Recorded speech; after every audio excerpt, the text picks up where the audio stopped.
Good morning and welcome again to another monotype run on the Retro Brown channel during the month of Retro Brown. We're doing a monotype fighting run today, and that is going to be very interesting because with us being on Pokémon Blue, there are certain Pokémon that we can't get. And the fighting type's kind of sparse in Gen 1, I would say. We also won't be able to get Poliwrath in this because, as with per my rules with this, I can only get Pokemon that start with the fighting type. So meaning we can't get a Poliwag, can't get Poliwhirl, so that means Poliwrath is out of the question. But it does mean that our very first Pokemon for today, considering I can't get this in Pokemon Blue, I thought it'd be a nice little change to start off with Mankey. So we'll pick up our Mankey and we will get on with this run. So let's get started. We're going to make sure the rival has a Charizard by the end of the fight because out of the Pokemon that I'm planning to get, it also means that it's probably going to be the hardest matchup for us. And very aptly named, we have got a new subscriber who's going to be our Mankey for today, and that is Iron First. Would have been great if your name was Iron Fist, but either way, Iron First, thank you for subscribing and welcome to the channel for this monotype fighting run. So let's start off. Mankey gets a couple moves to start off with, and pretty much we're going to have to deal with having Scratch and Leer, really, for a lot of this, really. You might have seen there was a few error messages popped up there. That's just because I hadn't, at that point, switched off changing Mankey. And with the Game Shark code that I use for it, it means that unless you switch off that Game Shark, it doesn't actually play the game properly. So once I switch it off, it'll now be all fine. Now, one thing we're going to worry about with this very first part of the game, we aren't going to have any other Pokemon to beat Brock with.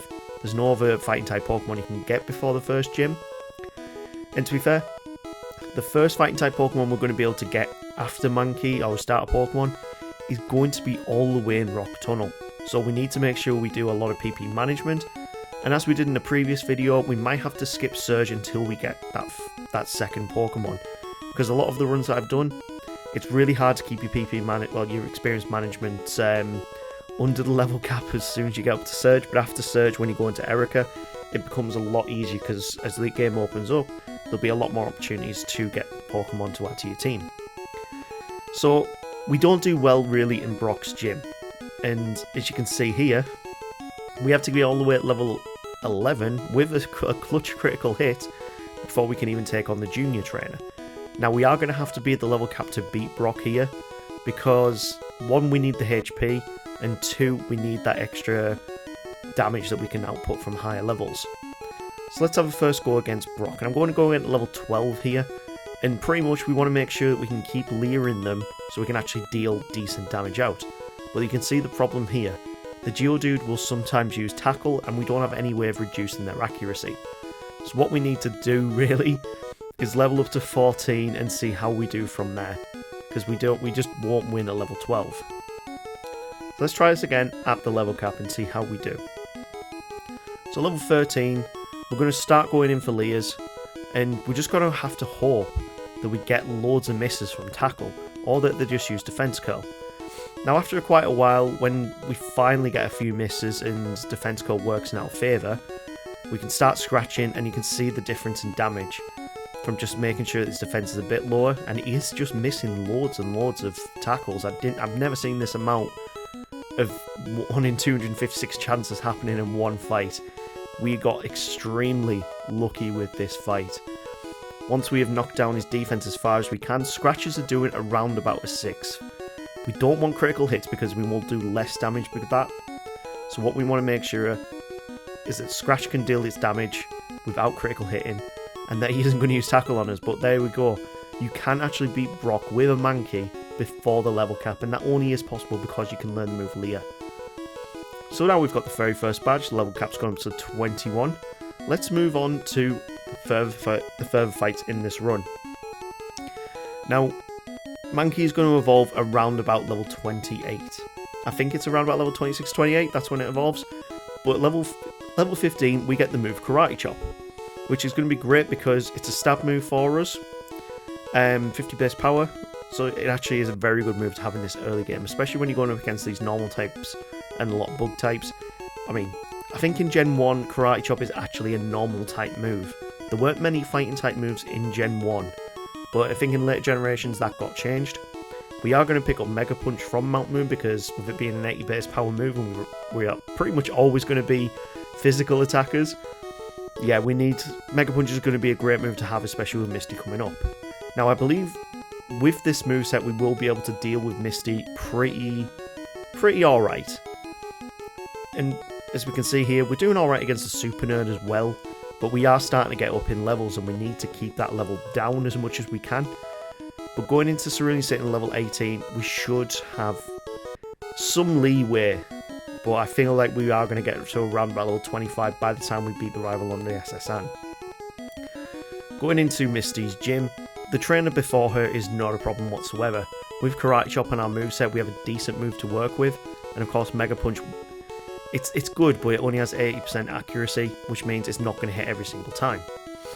But we're also going to have to deal with the fact that we are not resistant to water type moves, so they will use water type moves on us. So at level 18, it just didn't seem too possible. So we're going to go against the rival, get a couple more levels up, get a few more levels up on Nugget Bridge. And also, if we can get it with the level cap, we'll also try and get Seismic Toss from just the north of Nugget Bridge. So with the rival beaten first time, we get to around about the 4th trainer, and we're already at level 20. And we move into level 21, which means we need to go and beat Misty now. Otherwise, this challenge is failed. So let's go back to Misty and see how we do. At level 21, we've got 61 HP to work with. Straight away, she goes for an extra defend, which is perfect. And she goes for an extra defend on both her Pokemon. Now, ideally, we don't want to get hit by Bubble Beam, we only want to get hit by Water Gun. And with that, it gives us enough wiggle room to actually get through the fight using Karate Chop. So right up at the top of Nugget Bridge, we actually hit the level cap for level 24, which is really bad. Which means when we actually do go over to Vermilion City, we are going to have to miss out Surge and go towards Rock Tunnel immediately. Because as long as we go over that level 24, we cannot go against Surge. And just with the amount of mandatory trainers you need to go against on the way to the SSN, and also we do want to pick up Body Slam, yeah, it's just not going to work in our favour. We will go over the level cap here. So when we do go over the level cap, I mean, I actually did reset and had to go back so that I didn't go against as many optional trainers. So when we did go back, we're at just under level 23 now going into this, so we can pick up Body Slam and still have enough room to go against the rival. So at level 24, we will only get around about 180 experience, 270 experience from this battle. We don't level up, meaning we can go into the rival fight at level 24, which is fine. But we will level up in this fight. So as soon as we've beaten the rival here, we'll have to go straight to Rock Tunnel. This fight, however, does go pretty well for us. Karate Chop is a great move in the early game, and pretty much most of the Pokemon will go down to 1 or 2 hits of it. Kadabra's defense is really bad, but there we go, we've leveled up to level 25, so we cannot go against Surge at level 25. So now we've got Cut, we can actually backtrack and we can go all the way back. And the Pokemon you might be thinking of, what are we going to pick up second? Well, the second and the only other fighting type Pokemon we can pick up at this point in the game, once we get to Rock Tunnel, we can go and pick up a Machop, which is great. But there's only one other thing about that. Machoke evolves via trade evolution. So we are only going to be able to use a Machoke as the top level for this Machop, which isn't great, but it also means, well, we do get another fighting type Pokemon to work with. And as we found out in the Ghost Mono video, both a Ghastly and a Haunter can solo the game in a way. Joerb is going to be our Machop for today. Thank you for subscribing and welcome to the channel. And once we've picked him up, we can go get a few levels up on some of the optional trainers. And we can also teach it Dig, which is a great move to have considering it's the electric gym we're dealing with. So once we've found the second electric switch, we can go and beat Surge with just this Machop. We will not be using the monkey in this fight whatsoever. So going into the fight, he will go for X speeds, but we're just going to use Dig.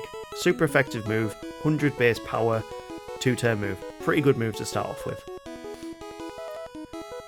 And that's all we need. That's all we need to get through this fight. So once we've beaten Surge, the level cap will now go up and we can start using Monkey again. And that means we can just start opening up the game a bit more, because there is going to be one more Pokemon we can go and get once we've got to Celadon. In Rock Tunnel, there are only a few trains we need to worry about, and of course one of them is the Exploding Hiker. Now he's not too much of a problem considering the movesets we do have, but annoyingly Machop gets taken down by self-destruct straight away.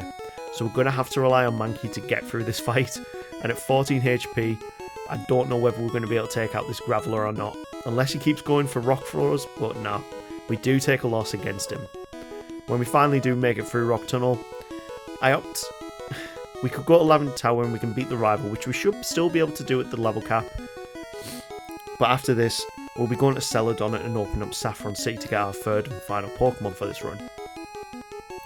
So, Machop is not very good really. I mean, we're pretty much around the same level as his entire team. And the Execute is going to be annoying because it does no Hypnosis, and of course the Gyarados is very powerful. We need to be using powerful moves to take it down as quick as possible, and annoyingly he has Dragon Rage at this point, which takes out over half our HP. Thankfully Kadabra is not very good on defense, and the Charmeleon only goes for Leer, so we can win it at this point, and Mankey will evolve into Primeape. So there's our first evolution, our first fully evolved Pokemon. And then we can move on to Celadon. We need to make sure we're still under the level cap here, so we could go against Erika now, but I also do want to go and get our third and final Pokemon. But with us being quite close to the level cap after Rock Tunnel and Pokemon Tower, it might be worth us just trying to beat Erika now. So we need to get Ice Beam, we need to get Rock Slide, and I don't think any of our Pokemon can learn Ice Beam, so yeah, we're going to go and open up Saffron City. We'll see if we can get our final Pokemon. But after I did a little bit of calculation, we did go over the level cap of both Pokemon, so yeah, we are just going to go straight to Erika first, and we will make sure that we can get that level cap up. With Machop being at level 26, it's going to be a couple of levels till it gets its evolution to Machop, and Primeape is already at level 29 because of the early game leveling that we did. We need to make sure we take out the Victory Bell as quick as possible, because as per usual, it is the more annoying Pokemon out of the two. The Tangler is not a problem whatsoever, it just chips away at you, and we just need to... Bind is just taking off our damage. So unless we need to get past this Vileplume without taking any damage, which doesn't happen, so we get hit by a Petal Dance and we go down. So let's try this again. We need to get better luck against the Victory Bell, that's pretty much all we need to do. So we're going to go straight in with our Primeape, and we'll see how we can change up this fight. We still haven't hit level 29 yet, so we are doing this under the level cap, but Karate Chop is just such a good move right now. It's really helping us out. Petal Dance hits, and it's thrashing around, meaning we've only need to get one more hit in before we can get the win. And that's 4 gym badges, bringing the level cap up to level 43. Now both the next two gym leaders' level cap is 43, so we can't do anything else, but it does mean that we've now got wiggle room to go and get our third Pokemon. So in the dojo, you can get one of the gift Hitmonlee or Hitmonchan. Now I really thought about which Pokemon I was going to get, and because I'm a bit of a masochist, I decided to opt for the harder of the two. In my solo runs so far, you'll have seen that I've done both a Hitmonlee and a Hitmonchan run. And out of the two, Hitmonlee is far, far superior, meaning we're going to choose the Hitmonchan to make this challenge a little bit harder. Our Hitmonchan today is going to be Double Phantoms. Thank you for subscribing and welcome to the channel. And yeah, out of the two, Hitmonlee is far superior. It just gets much better moves, it's got much better stat spread. And of course, the elemental punches in this generation are all special, which is not Hitmonchan's speciality. It's got quite low special, really. But either way, it's a bit of type variation, and that gives us a bit more to work with. It's going to be a bit more interesting. That's pretty much what I'm going to say. So once we've entered the Rocket game corner, we will get our Machop leveled up to level 28 and have our final evolution for this run. I really wish that I did allow in my rules that I could have a Poliwrath, but no, if you don't start off as the fighting type, then you do not become the fighting. You do not get to go on this team. Which is why I was quite happy that I could use Poliwrath on the water type mono run. Let's see how we do against Giovanni. Now it's going to be a while before we actually do get the elemental punches, because you get them at different level ups with Hitmonchan. But we don't really need it. Dig is really good move, and it's just sweeping through his entire team. Body Slam is a great move to have on the Machoke, and Karate Chop as well, it just finishes it off. So Giovanni is not too much of a problem. I'm not going to be too worried about him for the rest of this run. And Lavender Tower, we go and clear out the rockets before saving Mr. Fuji and getting the Poker Flute. Now the big question after this is going to be, which route do we take? Do we go straight to Saffron and try and beat Silph Co and then Sabrina, even though we don't have the type advantage? Or do we go over to Koga? Now I thought about this for quite a while, but considering we don't have the type advantage, it made more sense to go to Koga first. We have Dig on Machoke, so that means that we actually have a super effective move to work with. So let's see how we do against Koga. Going into this fight with our Machoke, level 34, we're not... And as I've proved in other runs, you don't have to be too high of a level to beat Koga. He's annoying, but he's not the worst trainer in this region. Majority of his attacks aren't very strong apart from self-destruct. And of course, we use the Dig self-destruct combo to make sure we take a flawless win. And we get Toxic as well, which we might use. Toxic can be learned by pretty much every Pokemon in Gen 1. We go and pick up Strength as well because we've got a fighting type team. Why wouldn't we use Strength? And then we move on to Silph Co. Now we are going to go straight to floor 10 because we do want the Earthquake TM. And we want to make sure we level up some of our Pokemon. So, once you've beaten this Rocket Front, you can get yourself a Rare Candy, a Carbos, and the TM for Earthquake, which is a great point of the game to actually get it, in my opinion. The Hitmonchan easily gets through the Machoke. We pick up Earthquake, and that's going to be a great addition to our moveset on Machoke. But let's see how we do against the rival. Now, fighting types genuinely aren't very good in Gen 1. Like, they're really not very good. And one of the worst things is he starts off with a Pidgeot with Wing Attack, and Hitmonchan just goes down straight away. We then bring in our Primeape, and we need to make sure... Well, he's not really going to attack us because he's got Reflect, and the AI in Gen 1's weird. You'll see that we're a fighting type, he's got a Psychic type move, so he'll only use that Psychic type move. So the execute's not really too much of a problem. The Gyarados, on the other hand, it's tanky. Like, we don't have any super effective moves that can really deal with it. So what we're going to do, we're just going to Karate Chop our way through. We do get a lot of critical hits with it. And we haven't set up with Sword Stance, because I don't think Primeape can actually learn Sword Stance. The Alakazam, as long as we can outspeed, should be okay to take out, but no, we don't. So we're down to one Pokemon left. Confusion does tons of damage and confuses us. And now we need to contend with the Charizard. So our Earth-type moves are not going to take it out. It's a Fire Flying type now, which is one of the reasons why I chose it as the rival's Pokemon. So we had to go and level up a little bit. Strength was a better move to put onto Hitmonchan, and from there we also learned the move Fire Punch. Now this is what I mean by the elemental punches aren't very good in Gen 1 if you don't have good special. So we finally get through it, and Hitmonchan takes down 2 out of the 5 Pokemon. Primeape comes in, takes out the next 2. Thank God we got hit with Confusions there instead of Psybeams. And then that just leaves Machoke to deal with the Charizard. Now he does a big slash and then puts himself into Rage, meaning we can actually take the win. So it's not too bad of a level to have beaten him at, but we are quite high level compared to other monotype runs I've done for this point in the game. That just leaves Giovanni and Silph Co before we can... Well, we have to go against Sabrina, really. And I'm not looking forward to the Sabrina fight. 4 Psychic-type Pokemon. Well, 3 and a Bug Poison against 3 Fighting-type Pokemon that aren't exactly the fastest as well. Psychic-types are pretty quick in Gen 1. Or at least the ones that she uses in her gym. And Execute and Executor aren't the fastest of Pokemon. So we do need to try and make sure we outspeed. So it's a good thing that we have agility on our Hitmonchan, just to see if we can actually outspeed something and try and one-shot. When we get through to the Nidoqueen, Giovanni's just not a hard fight for us. But yeah, let's see how we do against Sabrina. If you ever wondered how to get to her as quick as possible, just follow that route that I've just done there. So let's go. Let's see how we do. Primeape is our quickest Pokemon and it can one-shot the Kadabra. The Mr. Mime is just a bit more annoying because it can set up Reflect and our Primeape goes down. So we really need to try and get an agility up or just try and outspeed. The Venomoth is probably the best Pokemon to set up at least one agility on, but annoyingly it does use 2 Psybeams. Meaning we need to bring in our Machoke, who is not very fast at all, and thank God she went for Psywave and Reflect.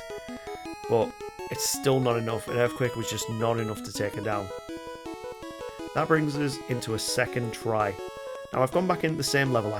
Considering we got so close to beating that Alakazam, it is possible at the levels we're at right now. We get through both the first 2 Pokemon without taking any damage, then the Venomoth decides it just wants to use Psybeam and take out Primeape. So we're going to go straight back into Double Phantoms, sorry, and thankfully the Alakazam just goes for Psywave and then Psybeam. If he goes for... Thank God she went for Reflect.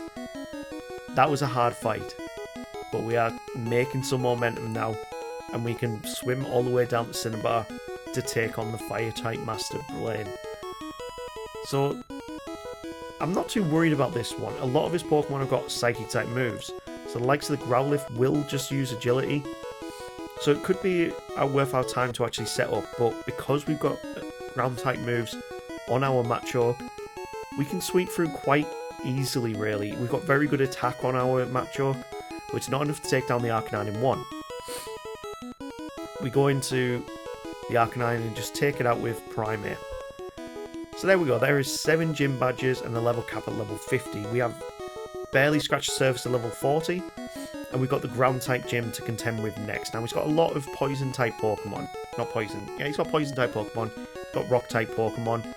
So we've got a few things that we need to contend with, and that's why we need the variation that comes with the ground type. So let's see what happens in the fight with Giovanni. But we need to take out at least 2 mandatory trainers before we can even fight him. So, it's going to be... We haven't even got to a level yet where we can learn Ice Punch, and when we can learn Ice Punch, that's the move I want over Fire Punch. Getting Thunder Punch as well would be definitely very helpful because of the Gyarados.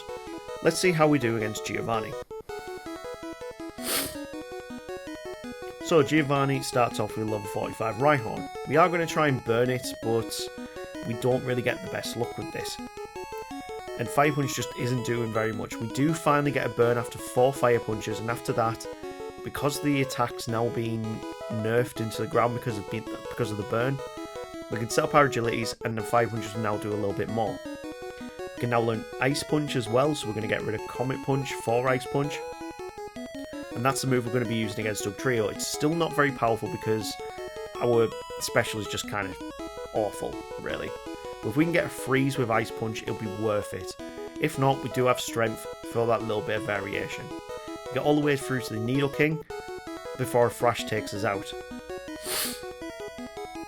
Next up, we're going to send in Primeape, and the Thrash is just doing tons of damage. We need to keep our Machoke alive as much as possible, and thankfully a Dig takes him down, bringing us into the Rhydon, where Earthquake will get us the win in 3 hits.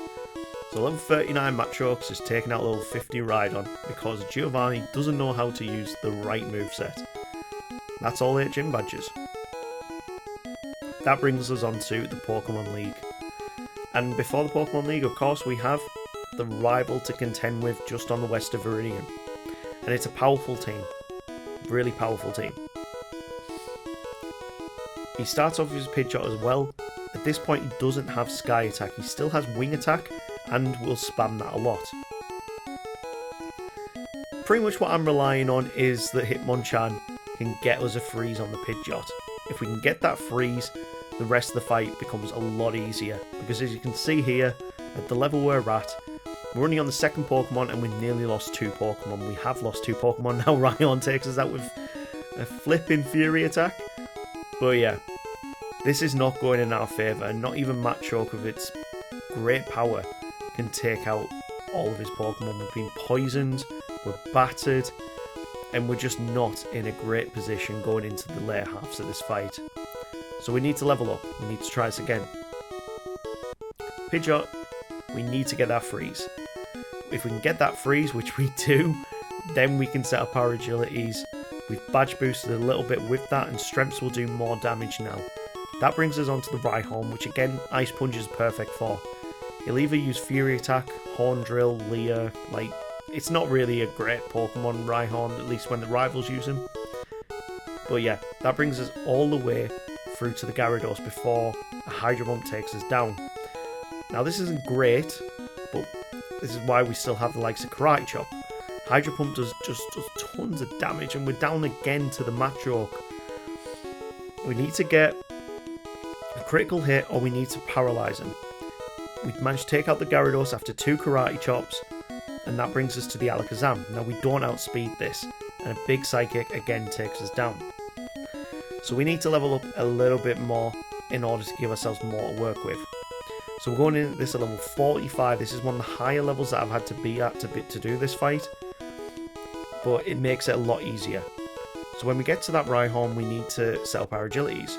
We've also now learned Thunder Punch as well, because that'll be better for when we go against that Gyarados. We're going to use Machoke to take down the Rhyhorn, and when it comes into the Execute, we'll use Body Slam. Doesn't really matter if we get paralyzed here, because this isn't the Pokemon we want for the Alakazam. We want to save our Primeape for that. When it comes to the Gyarados, I was hoping to get a little bit of chip damage, but unfortunately we didn't get it. Now, best case scenario, all the Gyarados does is use Leer, and we're through to the Alakazam. Now we can outspeed this, but we need to get a Leer or something on it first. Thankfully, he doesn't go for any attacking moves this time round, and this is the first attempt where we find the Charizard facing us. He puts himself into Rage, and we can learn Thrash. So I'm going to finally get rid of Mega Punch. Yes, we do have that. We do have the point that we can get confused after a few turns of Thrash, but it's a very powerful move at 120 power, so it's worth having, really. Let's see how we do against the League. Now, Thunder Punch is a great move to have, but the more annoying thing about this fight, at least initially, that Dugong has got Rest, and will only spam Rest, and yeah, it will take us about 3 strengths after 3 agilities to take it down. And that's how we get through the Dugong. Next up is the Cloyster, and it will go for Spike Cannon and Clamp. And Aurora Beam, which does a lot of damage. And Thunder Punch is just not doing enough. Thankfully, we do get through it again, and then we get through to the Slowbro. Now, if we can freeze this, then it gives us all the time in the world to take it down. It takes us a long time, and we have to use a lot of Ice Punches, but we don't get the freeze, so we're just going to go for it. Most likely she's going to use a Soup Potion, of course she does. And finally we take it down. So we're down to, we've taken out 3 Pokemon with just Hitmonchan before it goes down, bringing us into our Primeape, who's just going to use Karate Chop to take down the Jinx. That leaves us in the Lapras. Now we're going to go for Thrash and just go Hail Mary for it. We get halfway down, giving us the opportunity for Machoke to come in and Earthquake for the win. So yeah, we do get a first time win, quite weirdly. That brings us into the fight against Bruno, so we're going to find out who's the best fighting type trainer in this region. And of course, we know how to use a fighting type Pokemon, and they don't. That means, just by switching a couple of Pokemon, we can get through this fight extremely easily. The Mega Kick does take us down, and we're down to 1 Pokemon against his last couple here. Zonix comes out, and we're going to go for Karate Chop. Now, Seismic Toss is the better option here, really, because it'll do set damage, and Onix doesn't have the greatest HP stat. But we are going to set up some Leers. It doesn't do all too much, and this is where I realised I really should be using Seismic Toss. We do use it, and then we use Thrash on the Machamp. We just got to go for it, really. But annoyingly, Bruno wins. We're not the best fighting type trainer. We didn't win first time. I'm really annoyed at that. Of all the trainers to take us down, after we haven't lost in ages, it's bloody Bruno that takes us down when we're doing a monotype fight and run. I hate you, Bruno. You're trash, but you still beat us, and I'm annoyed. It really annoyed me. Yeah. Anyway, this time round, I go in with a different strategy, and I just go balls to the walls. We are going for this. We are going to win. You've taken the mick out of me already. I'm not happy with it. We got all the way through to the Machamp without we've only taken one loss on our team, and Hitmonchan ice punches him into the ground. I'm not happy about it. Not at all. But now comes the bigger challenge, and that is Agatha. Now we are a fighting type team. Fighting types can't hit ghosts. Whole reason why we went to get Dig and we went to get Earthquake is because of this fight. Earthquake will pretty much one-shot most of her Pokemon because they don't have the greatest defenses. The worst Pokemon on the team is probably the Golbat because, well, for one, it's a flying type, so yeah, we can't hit with the ground type moves. Every other Pokemon, though, will go down to a Dig or an Earthquake, and we do actually beat Agatha first time. We can beat Agatha first time, but we can't beat Bruno first time. It's annoying. It's really grating on me that I couldn't do that first time, but oh well. We are through to Lance, and this is the whole reason why I decided to choose Hitmonchan. And it didn't work out. Gyarados is just ridiculously strong and takes out 2 of our 3 Pokemon before we even take that down. The rest of the fight is still quite easy though, because Dragonairs and the Dragonites all have Psychic type moves, and that's all they will use. The biggest threat is now going to be that Aerodactyl. And if we can't take it out with Seismic Tosses, then we're not going to do well. Considering that one takedown took us down to 3 HP, yeah, we need to try this again. So let's try this again and see what we can do differently. So, we've got up to level 50 now. We've rounded ourselves out with that. And I tried to opt this time to try and get a freeze on the Gyarados instead of going for Thunder Punch. Didn't work out in our favour, and we get Hyper Beam. So again, that Gyarados takes down both of our first 2 Pokemon before we even take it down. Dragonair is in next, and we're just going to Earthquake our way through it. The Dragonairs are not going to be a problem whatsoever. We use Karate Chop as when needed, but we should have a better time against the Aerodactyl as the Machoke. It's a tiny bit tankier really, so unless we get hit by Hyper Beam, yeah, we need to try this again. 2 losses to Lance, that hasn't happened in quite a while. Okay, this time, 3rd time lucky, we actually do get the freeze on the Gyarados, and he doesn't use Hydro Pump or Hyper Beam. Perfect scenario to be in. We can set up our agilities, and this makes the fight so easy now. That Gyarados was the blocker. By taking out more than half of our team before we even get to another Pokemon, yeah, it just this is what we needed. And Double Phantoms just sweeps through Lance on his own at level 51. So, right luck, it actually becomes a lot more possible. Let's see how we do against the champion. 3 fighting type Pokemon against his 6 varied team. First off as well is always going to be that Pidgeot, and he goes for Sky Attack, so we don't get off to a great start. So yeah, let's try this again. We are going to go in with our Machoke first, and we are going to try and get around the Sky Attacks by using Dig. Doesn't work out in that favour. We are going to have to rely on Hitmonchan here. We need to get the freeze, because Wing Attack just does tons of damage to us. So once we've used Ice Punch, annoyingly, a Mirror Move Ice Punch takes us down. 4th attempt, at level 55 now, and finally we get the freeze. To this point, we have not seen any other Pokemon apart from the Pidgeot. It just sweeps the team completely. But once we've got the agility set up, we can actually one-hit that Alakazam with Strength. We can free-shot the Rhydon with Ice Punch. The Executor it's going to be around about a 6-hit KO if we can wake up on time. Which isn't looking very likely right now, considering Barrage is just taking us down. Yeah, okay. Executor is a problem. We're going to use Karate Chop on it, see how much it does, but it doesn't really do all too much, so we're going to switch over to Thrash. And again, we get put to sleep. Of course we get put to sleep. Our luck is never the greatest on these runs. Brings us into the Gyarados, who won the last fight. Oh, great. Hyper Beam. Out of all the Monotype runs I've done so far, this one has easily been the most tedious. Absolutely been the most tedious. It's just, yeah. 5th attempt. Let's get that underway. Fighting type has been the hardest to do these Monotype runs with. And it didn't make it easier that I chose Hitmonchan over Hitmonlee. If we chosen Hitmonlee, it would have been a lot easier. Straight away we get another first hit freeze, which is perfect. Means we can take out the Alakazam on the next turn. And the Rhydon is next. So we've actually used the last of our rare candies here to go up to level 58.